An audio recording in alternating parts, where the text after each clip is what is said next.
Je sais pourquoi vous êtes venu. Pourquoi? Parce qu'un miracle s'est produit en nous. Cela n'arrive pas si vite. En une heure. Il peut même se produire instantanément. Cet après-midi, je l'ai compris. C'est comme si la foudre avait éclaté. Faisons un peu le point sur ces rencontres qui ont débuté, voilà déjà quelques jours. Oui, on arrive exactement à la moitié de nos festivités de la semaine des rencontres, 4e jour. Il nous reste encore 4 jours. C'est déjà une belle effervescence. On lutte contre les intempéries, mais ça met du piment à ces rencontres. Parce que les spectateurs, vous pouvez entendre, et vous avez sûrement pu le découvrir, sont là.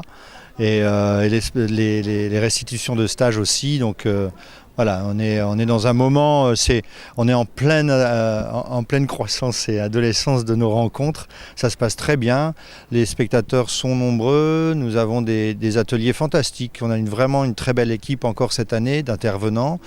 Et voilà, nous avons un programme bien chargé puisque ce sont les 20 ans, donc c'est la 21e édition, mais c'est une édition d'anniversaire et on a fait en sorte de pouvoir combler tout le monde, de faire participer à la fois les anciens et les nouveaux en tant qu'intervenants, parce que nous avons plein d'invités, des spectacles et des restitutions d'ateliers. Donc des rencontres, comme vous l'avez dit, avec des ateliers, mais également avec des pièces de théâtre, comme ce soir, Burning Blue ou encore Illusion comique. Alors Burning Blue, effectivement, Burning Blue, c'est une création. Donc c'est intéressant parce que ça fait partie du panel d'intervenants. On a plusieurs choses. On a des pièces classiques, des créations et des contemporaines, des auteurs contemporains. Burning Blue, c'est vraiment une création. Donc Yael Razouli, qui est l'intervenante, qui est en charge de cet atelier-là, elle est vraiment partie, elle a donné une idée de base de travail, donc elle avait une vision sur une histoire potentielle, mais tout a été construit avec les stagiaires. Chaque stagiaire, par improvisation, a apporté, a créé, a rencontré des personnages, donc ils ont créé des situations et des histoires qui ont été assemblées, mises en œuvre par Yael, ce qui a donné donc le travail que vous avez pu voir aujourd'hui.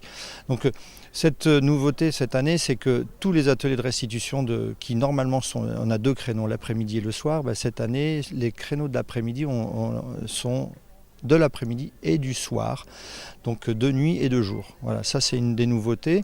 Donc c'est le cas pour l'illusion comique que vous avez vu aussi aujourd'hui, qui est un atelier, donc c'est la pièce de Corneille, pas dans son intégralité évidemment parce qu'elle est beaucoup trop longue, donc c'est une version écourtée.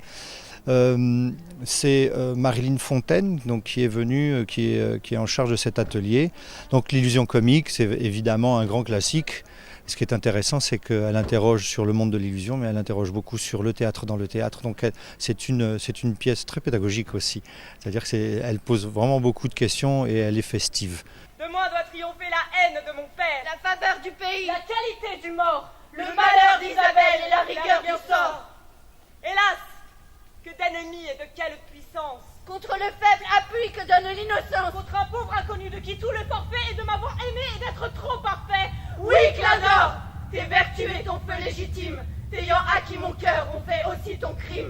Il reste encore quelques jours. Quels sont les spectacles à venir voir ici à Piauggia pour ces rencontres? Alors là, je vous invite à regarder parce qu'ils sont nombreux. Il y a bien évidemment, tous les ateliers sont encore là, sauf celui de soir de fête, mais vous aurez encore l'occasion de pouvoir voir jusqu'à vendredi soir. Samedi, c'est une journée un peu particulière parce que c'est le dernier jour, donc nous aurons l'Orto di Poeti qui est vraiment le rendez-vous de clôture. Le rendez-vous théâtral, c'est l'occasion dans l'après-midi de pouvoir entendre toutes les voix, toutes les langues qui ont été pratiquées dans la vallée du Giunsani pendant ces rencontres. Et comme chaque année, la grande veillée de clôture. Oui, évidemment, c'est vraiment le moment le plus festif, c'est la clôture, donc tout le monde se lâche.